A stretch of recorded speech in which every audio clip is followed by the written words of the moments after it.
I just want to say, my friend Greg, you know, you've seen him take a lot of pictures. He was here last year doing all this. He's really a wonderful guy, and he has wonderful, wonderful talents. He's been in a newspaper for a number of years. And Greg and I started, with the help of a couple other people, a couple years ago, we started something called the Turtle Island Project. And at first we thought, well, the Turtle Island Project will bring people here from out of town because, you know, we have all these wonderful hotels and things. And so we'll bring people in to discuss issues of health and spirituality for Native American peoples, because Christian people have a lot to learn about spirituality from Native American people. I know this because I have learned a tremendous amount and still learn every day from my friends. And so, you know, many Native American communities need our help. They are the poorest of the poor. In the center of this country is absolute poverty. I lived on the south side of Chicago for 20 years, and I thought I knew what poverty was. But I've never seen poverty like exists in the middle, at the heart of this community in the Native American, in the Lakota Sioux cultures. And this is why I do this every year, because, you know, this takes a lot of time, a lot of preparation, and I'm busy enough at Christmas time. But I do this because I really believe in what we're doing. So when the Turtle Island Project started, we were going to bring people into town, and we were going to bring speakers into town talking about these issues. And then, you know, that costs a lot of money. So what we did, because Greg's such a talented guy, we started to film little things, little web videos, and we put them on a web video. And suddenly, something that happened like this to a night for a couple hours of Munising, in Munising this evening, right? This will be seen by thousands of people. Thousands of people. I talked 2 or 3 times at Northern Michigan University on Native American issues, spirituality, and Greg's there and tapes this thing, and as a result of that, we have gotten our message out to thousands and thousands and thousands and thousands of people. And this is what the Turtle Island Project does. Do you have anything that you want to add to that, Greg? Well, I'd like you to talk about who the White Buffalo Calf people are. Well, the White Buffalo Calf people, yeah. By the way, if you haven't given your contribution, please do that, because that's what this evening is about. White Buffalo Calf Women's Shelter is the first battered women's shelter on a Native American reservation in the United States of America. It was founded 30 years ago by my friend Tilly Black Bear, and she's a wonderful person, and these are wonderful people, but they are a society in disarray. And part of my calling here as a Lutheran minister to Eden Lutheran Church is to speak on behalf of the poor.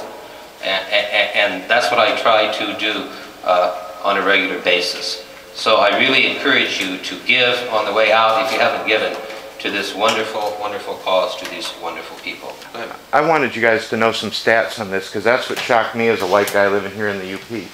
In the last just over 2 years, 29 teenagers or young adults have committed suicide on the Rosebud. Another 400 have attempted suicide. And I just can't imagine living with that hopelessness, you know. So I wanted you to know what this was about. That's why I do it. And the White Buffalo Calf also does a lot of domestic violence work that comes along with poverty and other social issues. And Tilly started the first, this was the first one ever on a Native American reservation 30 years ago. So that's what I wanted to say. You know, they say you never miss the water till the well runs dry. And isn't that the truth? You never miss the water till the well runs dry. I was sitting here, this is my 3rd year that I've done this. I remember coming here a few years ago, and first got to town. Like I said, I'd been lived alone here for the first few months I was in town. This place here at Falling Rock Cafe became my home, and I met all wonderful people. Nancy was working here. Nancy was working here. Jeff was working here. All these people. And I can't imagine Munising without the Falling Rock Cafe. And when I take all the hard work and the money and everything else that it takes to run this place, and that the Dwyers have been doing this for so many years. I mean, to me, this is like a wonderful labor of love and a wonderful ministry. And I tell you what, you know, Advent is a time when, as the Germans say, one must wachen auf. One must wake up and look around you and see what's important to you, who you are, where you want to be, what kind of community that you want to live in, what kind of people you want to be. And I don't want the Falling Rock and Cafe to ever not be here.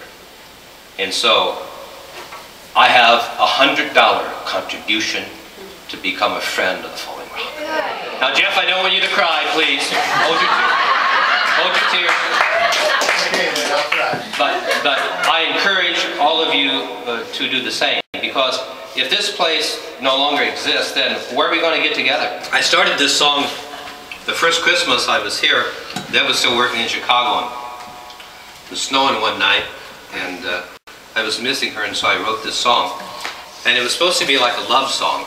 And it kind of like is a love song, but then it's like, it's not a finished song. So like every year, like I write another verse to this thing, do you know what I mean? So it's like a funny song, love song, funny song, whatever. It's called the, it's Christmas and Christmas. Right, Pat? Yep. It's Christmas and Christmas. Every day. That's right.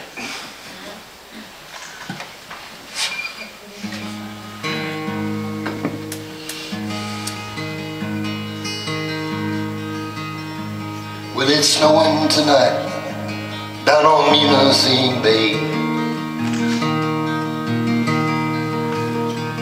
and the north wind's been howling nearly all of the day, and the waves, they are crashing upon the shore, and I'm missing you, darling, like never before. Well, it's Christmas and Christmas, and Santa's drunk at the bar. He just lost his money, the sleigh in his car. Well, what was he thinking, gambling on Christmas Eve, when it's always much better to give than is to receive? Well, living here ain't easy, but it's a whole lot of fun.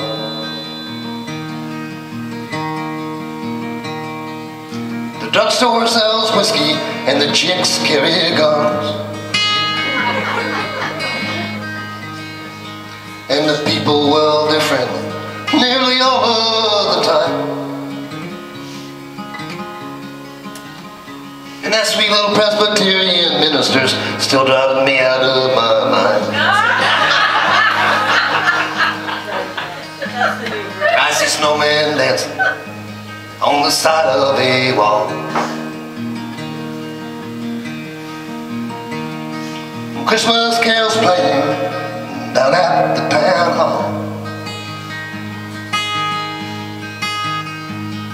and Santa, where he's sitting in his little elf shack, with a belly full of whiskey and a sorry keen-eye.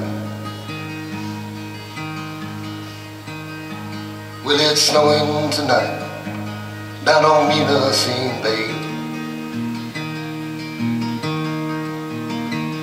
and that north wind's been howling nearly all of the day, and the waves, they are crashing up on the shore, and I'm missing you, darling, like never before.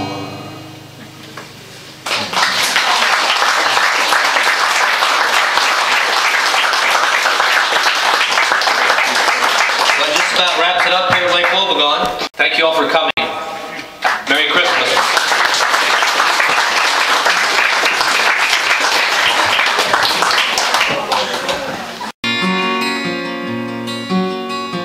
As it was in the beginning, so shall it be.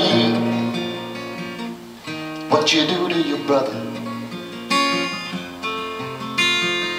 you do to me.